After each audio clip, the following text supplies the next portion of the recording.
Good morning, everyone. Welcome to today's Advent meditation, The Nature of Hope. As somebody who has spent their life, and that's me, incredibly curious about the nature of things, incredibly curious about the essence of things, I love themes that really propose that we could even think about or discover or explore the nature of something, the essence of something. And so it was really happy making to me last night when I sat before what today's theme should be, and the nature of hope came up. In one way, this is a very obvious theme given what Advent is. Advent is a time of expectation. It's a time of preparation for new life coming. But it's got a unique characteristic to it in that the expectation isn't just a wishful thinking or a desire that may or may not be fulfilled. Advent carries a tonality with it that our hope will not be disappointed. Our desires will be fulfilled. That in preparing ourselves for what we consider to be new life, that we are in fact not initiating something, but responding to a call. So hope makes a lot of sense. And if you are Christian or have practiced Christian contemplative practice, you will find that the Bible verses that make up a lot of this season we call Advent have words of hope to them.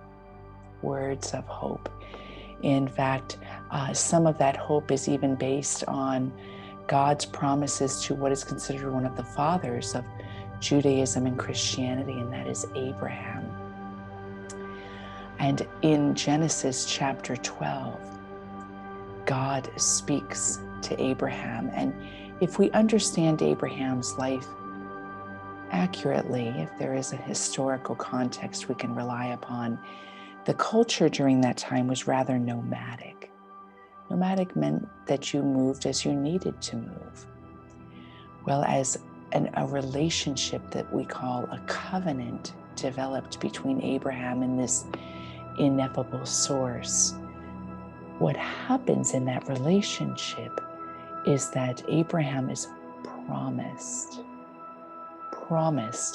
over and over again, many amazing promises. He is promised that he will be made father of a great nation. So first, his promise is personal, that God is promising to bless him, to make his name great. Secondarily, he promises that Abraham will be a blessing, and that all who bless Abraham will be blessed. So there's a definitiveness. And then later on in that same chapter, God promises that to Abraham's descendants, he will give land, a vast amount of land. And then going into chapter 13, Abraham is invited to step outside and look up to the horizon. And God says to Abraham, lift your eyes now and look from the place you are. Look north and south and east and west. For all the land you see, I give to you and your descendants, not just for a time, but forever. God goes so much further to say that his descendants will number the dust on the earth. And of course, Sarah and Abraham are barren, so it's a miracle that they begin to bear children. And it points to something pretty dramatic that I think hits upon our theme today for the nature of hope, is that when we find that this quality of hope, and if you look outside ministry, so if you look outside a sacred context that looks towards an uncreated source. So if you look at it just from a anthropological sense or a psychological sense, and you try to use language that doesn't involve the infinite, you'll find that human nature is described as having a natural propensity towards optimism, towards a brightness in their future. And so when we look at it from that context, we have to ask ourselves, what is this hope? Because hope so often goes beyond what a literal promise is, what a literal definition is. Hope tends to lead us upon a journey that sometimes leads more to mystery. I don't know about you, but when I have given my full assent to a hope that has arisen within me, oftentimes my choices have revolved around this hope, but the outcome itself has often been starkly different than what my idea of it was or my inception of it was. I think the nature of hope, I was reading in one psychological article that the nature of hope, we are hardwired for hope, that hope is so part of our nature. I encourage you to examine, what is hope to you, and how has hope served you? I would make a different statement. I would say that we are hardwired for the divine. We are hardwired for God. We are hardwired to embody this consciousness, this infinity in the here and in the now. We are the occasion, and hope fulfilled is when we come to the fullness of that wellspring that rises up within us. And that hope is simply a quality of our being that helps us identify what to surrender to, that strips away the limited ideals we might hold, that gets to the heart of the desire, that is the divine desire. So today would be a good day, since we're exploring what word means and where we find divinity in word, to take a deeper look at the notion of hope. What is hope to you? And what example could you give of hope being fulfilled in your own life? And with that, I invite you to close your eyes.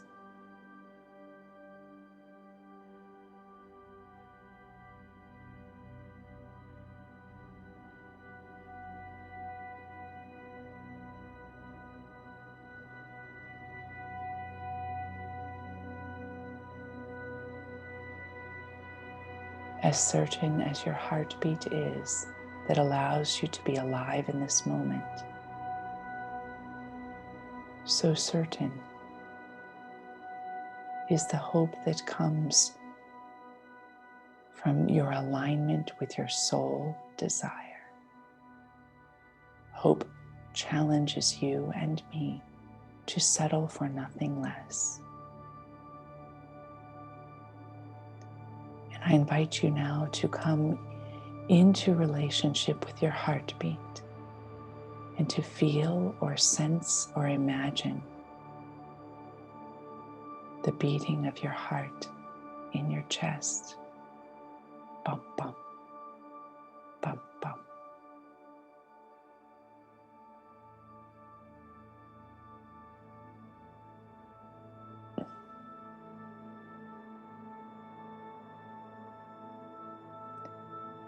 And at the center of this pulse, there is a light, right? There is an electromagnetic charge. There is an ineffable light. With every heartbeat, become aware of this light itself, filling the entire cavity of your heart. and extending beyond the heart to fill your entire physical body.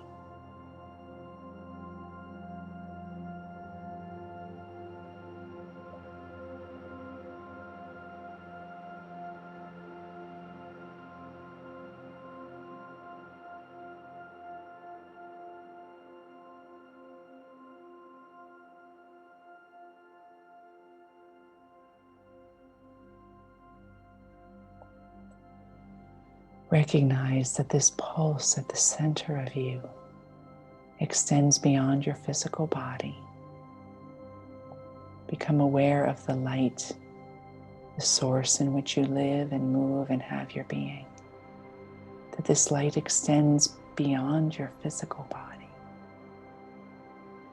And it fills the room where you sit.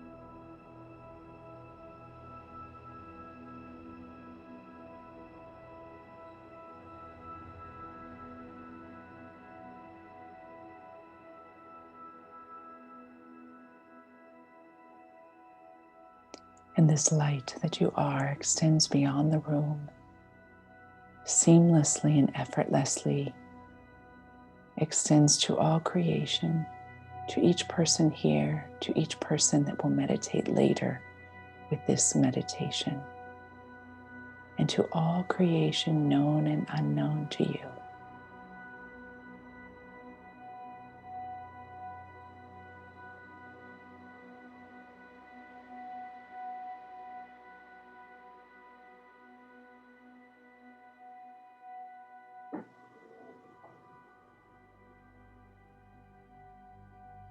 And in this moment of connectivity,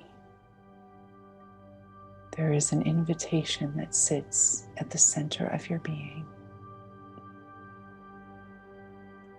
Turn your gaze inward and listen attentively.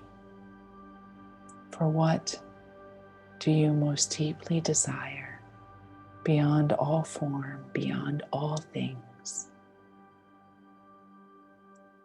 What is imprinted upon your soul and can be spoken of as desire?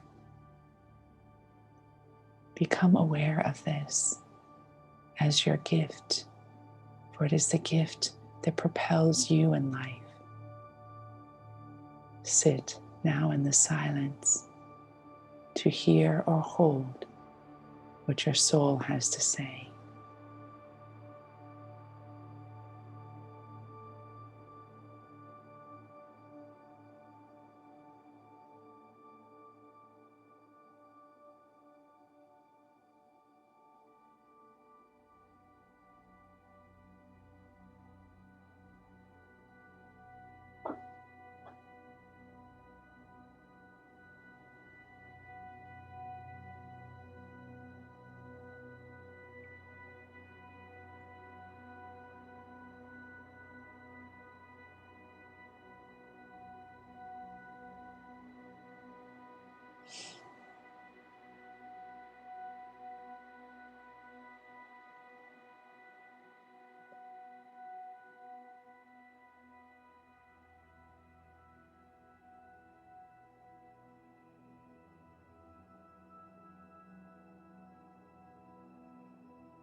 If you will, make some small commitment this day to stay close to that soul desire, to allow no person, place, or thing to come between you and this deep, deep imprint that I would call your reason for living.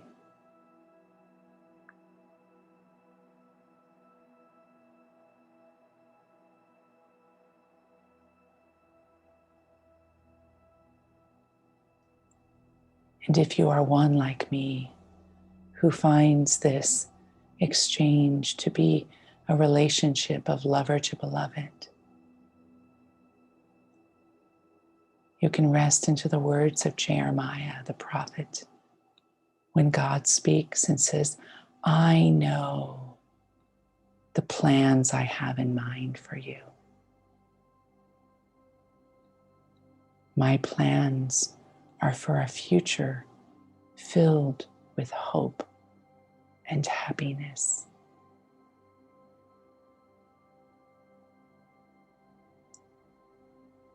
And if you are one who does not use relational language, we have yet another inspired verse in Romans.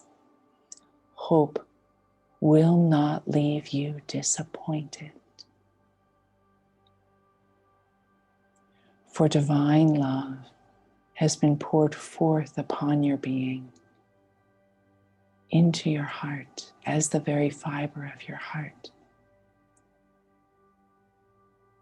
by the Spirit, your Spirit that has been given you.